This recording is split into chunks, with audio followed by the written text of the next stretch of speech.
Welcome to the Center in the City podcast. I'm your host, Wade Brill, and during this series, I'll be interviewing various thought leaders, wellness experts, and humans on how they practice sustainable self-care and mindfulness. We'll get real and raw, talk about the light and the shadow side of self-care and mindfulness, and how we can actually stay centered amid the chaos and the hustle and bustle of our modern day world. So settle in and get centered.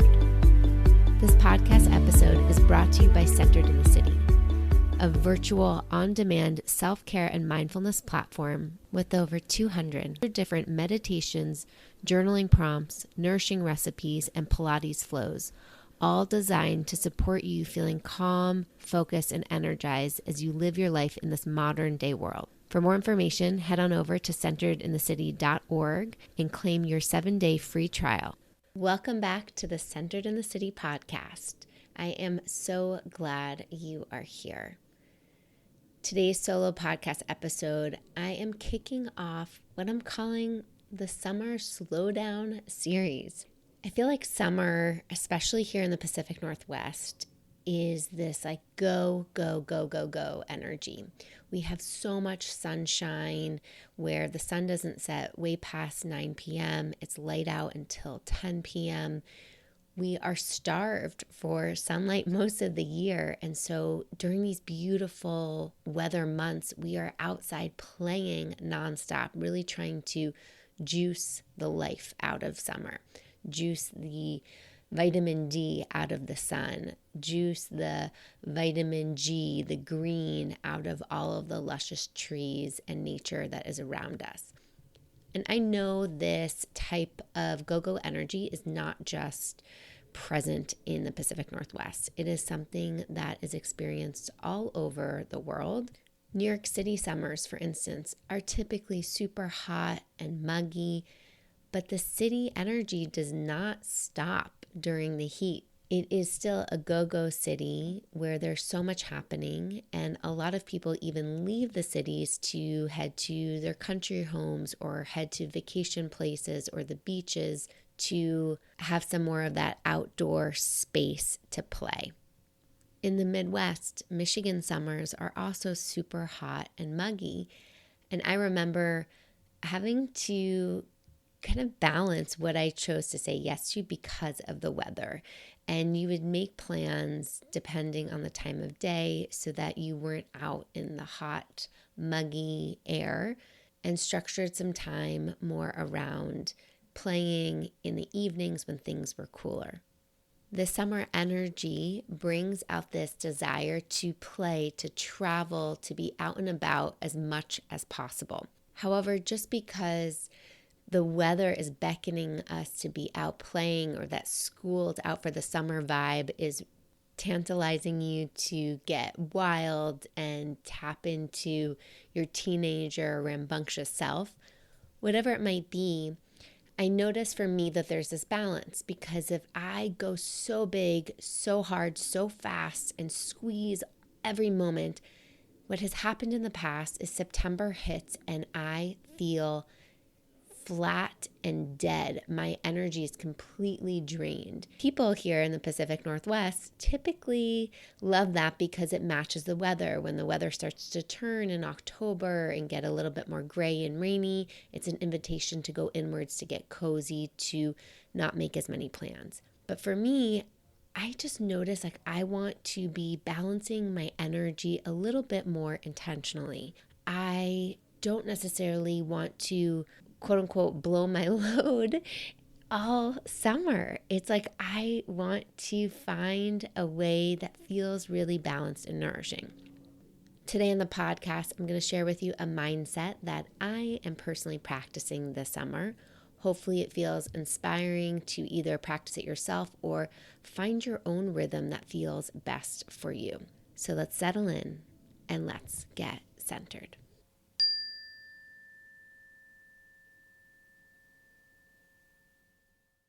It's no secret that as busy modern day professionals, we fall into the trap of the productivity myth. We feel this, and I say we because I'm talking about a collective here, but there's this general sense that we tie our sense of worth to our productivity, to what we are creating. And Oliver Burkeman, who is the writer of 4,000 Weeks, Time Management for Mortals, talks about this efficiency trap that we all experience. That essentially there's this desire for us to be efficient, and we've been trained to be efficient thanks to technology, thanks to marketing and advertisement. There's belief that efficiency is better, and that the more I do and the faster I do it, the more efficient I am. And then the more time I'll have to get to the other things on my to-do list. However, what Oliver Burkeman talks about in this efficiency trap is that there will always be more emails, right? Once you get to inbox 0, you're going to get another email. Or once you do all of the laundry is going to continue to pile up. And there's this idea and this pressure that we put on ourselves to do as much as we can, as fast as we can. I love how Berkman says, the day will never arrive when you finally have everything under control, when the flood of emails have been contained, when your to-do list has stopped getting longer, when your meetings and all of your obligations at work and in your home life, when nobody's angry with you for missing a deadline or dropping the ball, and when the full optimized person you've become can turn at long last to the things life really is supposed to be about. None of this is ever going to happen. It's like, let's pause here and turn into yourself. And what comes up for you when you hear that? For me, it's a realization that, we're all humans. We're not computers. We're not artificial intelligence. We're not these technology microchips. We are humans with a body, with a heart, with a soul that can breathe and move and be in this world. May I release the pressure I put on myself to be this efficient. And if I can do that, like, oh my God, I feel this sense of freedom, this freedom to be, this freedom to breathe, this freedom to just enjoy the air on my face, the sip of my coffee. And maybe for some of you who are listening to that quote, you feel a sense of panic or anxiety because if you stop or slow down, you notice maybe you'll fall behind, or maybe capitalism will eat you up, or maybe you won't be able to afford your bills, or wherever the mind might start to spiral. So with this concept of being mindful of this efficiency trap, this idea that we put pressure on ourselves to be super efficient and juice every moment out of every day, which Berkman emphasizes doesn't always make us the happiest. Sometimes there are pervasive effects like making us feel busier or making us feel rushed or more stressed, or we end up doing things that we don't really care about. This summer, I am playing with letting go of plan making.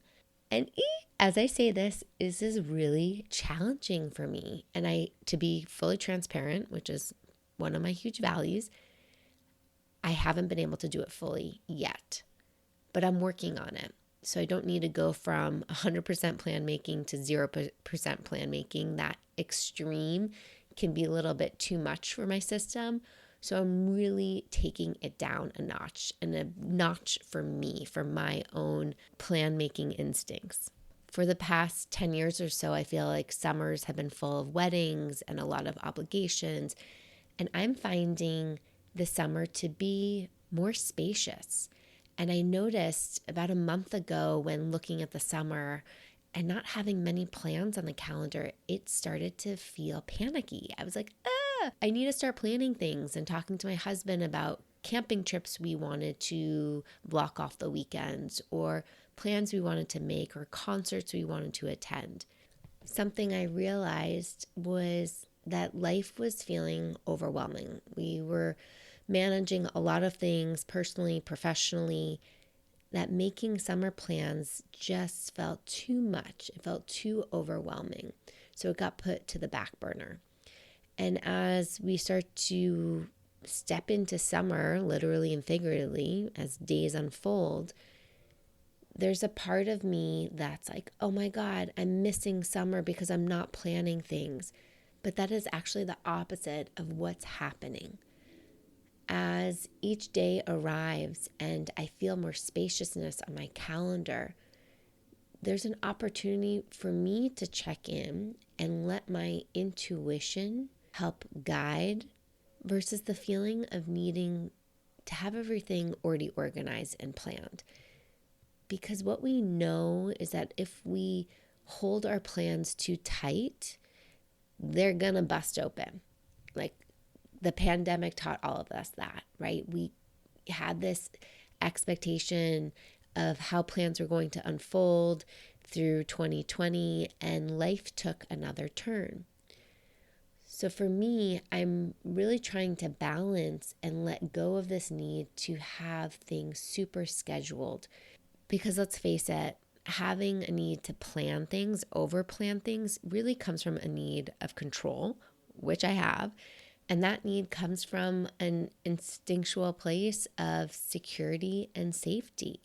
My nervous system has been trained over decades that if I plan, that I can have and establish some sense of safety and control of the situation. And that's a patterning that I'm working to untangle from. And so part of that practice is really letting go of these summer plans, letting go of needing to feel like I'm making the productive use out of the summer energy and allowing myself to be more present. Some of the gifts of being more present is that I let my intuition lead. I'm more spontaneous. I'd say there's less perfectionism. Like I'm more flexible and in the flow. And with that, there's also this playful energy of good enough. I don't have as many expectations, or I haven't tried to white knuckle the moment. Just because I'm not making plans ahead of time doesn't mean I'm not committing to plans when they arrive. If we get invited to a barbecue, or we have this idea to go biking to the outdoor pool, or if we want to go play tennis, or deciding to sign up for a class. It's not about saying no to all activities. Instead, I'm letting myself meet each moment and decision point as it arises, instead of proactively trying to fill my time and attention with things. I think part of our fears of not planning, and again, this is in a general sense, this is a pattern I see within my coaching clients, this is sometimes patterns I see with myself or my friends. But sometimes there's this fear that if we don't plan, we're going to be left alone. And if we're left alone, maybe feelings of loneliness arise, or the fear of loneliness arise, which again might trigger some childhood inner abandonment feelings or some other memories of trauma that might arise to that little inner person. There also might be this feeling of fear of missing out, right? FOMO, like if I don't plan, or if I don't say yes to everything, that I'm going to experience FOMO. And that fear of missing out feels really unpleasant. And again, another fear is if I don't juice all of the moments of life to the fullest capacity that's even possible, am I living to my fullest potential? Am I making the most of life? And that sense of pressure just can be so intense and overwhelming. I want to circle back to FOMO for a moment. If you've been following my work for a while, you might have heard me say before that I like to turn FOMO, this fear of missing out, into MOFO, being mindful of future opportunities. And essentially, this practice can be really powerful because when we recognize this fear of missing out creeps in, it can feel very much like, eek, like I'm not doing enough, or I'm going to be left out. And instead of staying in those stories where we feel helpless, where we feel a sense of life is happening to us, this victim mentality. When we turn it into MOFO, being mindful of future opportunities, we start to recognize that we have more choice. We recognize that we are at choice, that we have opportunities in the present and in the future, that there are more opportunities to connect with those people that we might not be able to connect to by saying no or not attending that barbecue. And at the same time, we get to be mindful of our future opportunities, recognize that actually we're saying no to that barbecue so that we can say yes to some solo relaxation time, or say yes to whatever matters most at that decision choice point. Now, what happens here, it gets really sticky, and I want to just call it out and know that going down this rabbit hole is bringing us to a whole other topic and theme that I've covered on the podcast and probably will continue to cover in the podcast, but around just decision making and this need for making the perfect decisions, or how do I make decisions? Because in those moments we think, well, what feels good to me now versus what would my future self be happy I said yes to? And then we can get into a whole spiral analysis paralysis position. So I'm going to link in the show notes 2 episodes that explore these topics around analysis paralysis as well as perfectionism. And I'm sure I will be doing another podcast if you are interested in it, more on a strategy to make decisions. And I'll link a latest blog post that I just shared around this.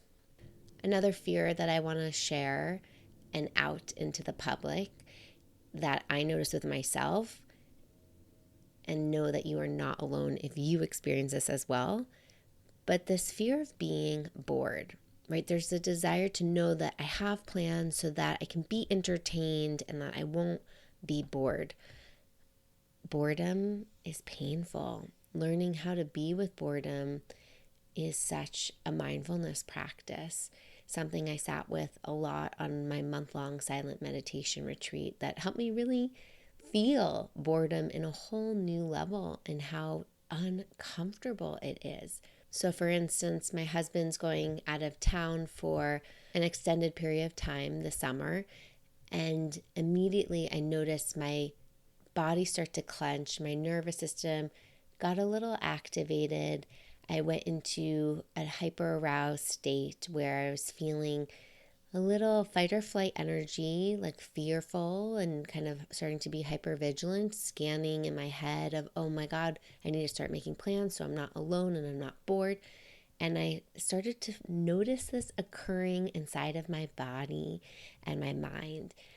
And so when that started to happen, I paused and I put my hand on my heart and I said, I see you, girlfriend. I see you getting activated and nervous about being alone. All will be all right. All will be okay.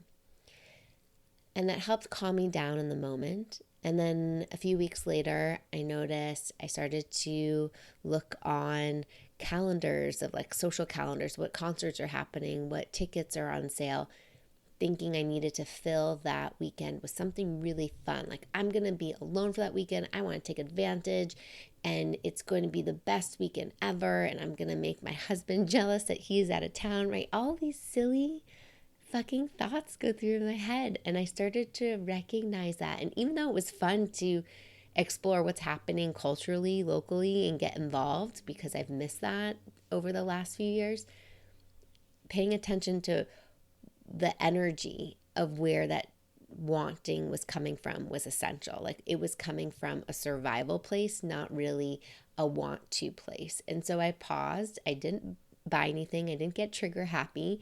And instead, again, I met myself. I met that inner nervous system part of me that was getting activated and sent her a lot of love. And this is part, for me, my learning, and a lot of the work that I do with my clients is work that I've done with myself and continue to do for myself, because again, it's a lifelong practice to regulate our minds, our nervous systems, our emotions.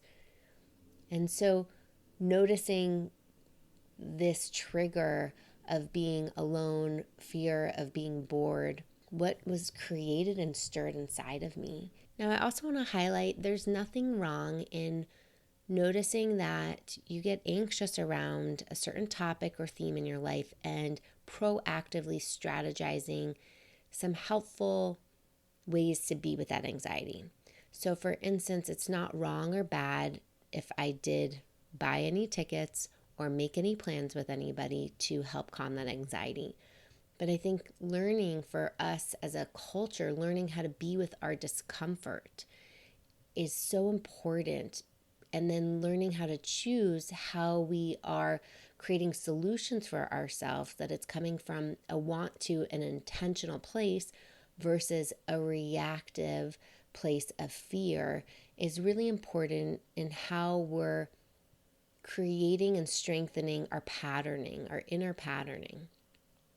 And the more that we can make conscious, aligned choices for ourselves, the happier and healthier we will be, the more ease we will have in life, the more confidence we will show up with, instead of choosing from a reactionary or fearful place, continues to feed this pattern of fear and nervous system dysregulation.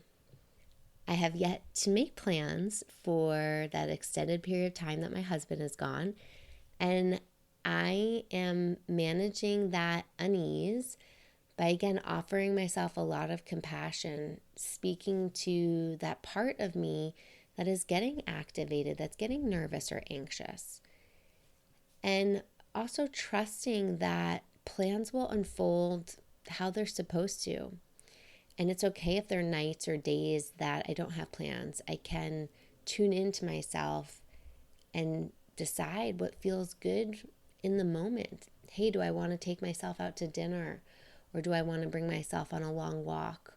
Or do I want to reach out to a friend and see if they spontaneously want to connect? I know it's hard in our North American culture because we're so scheduled to have spontaneous interactions with friends typically, but it is possible.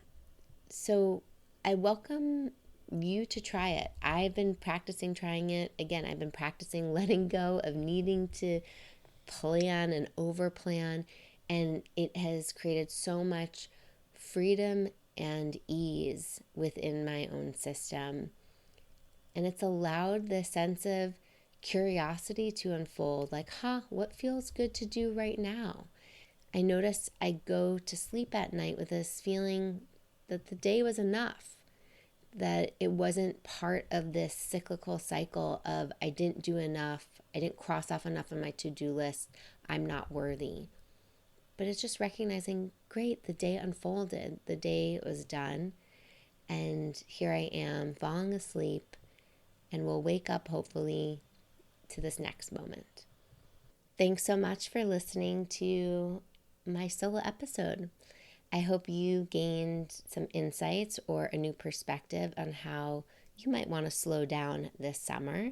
And if you're curious to play along with me in toning down the overscheduling, the overplanning, and trying to live more in the present moment and embrace these spontaneous plans and leaning into intuition to guide you, I welcome you to join me. Share with me what comes up for you. I'll link in the show notes a contact form that you can reach out and share what's coming up for you, what you're noticing, what you're practicing. Let us keep inspiring each other. You can also DM me on Instagram at OneWade, and let's continue the conversation. Until next time, stay centered.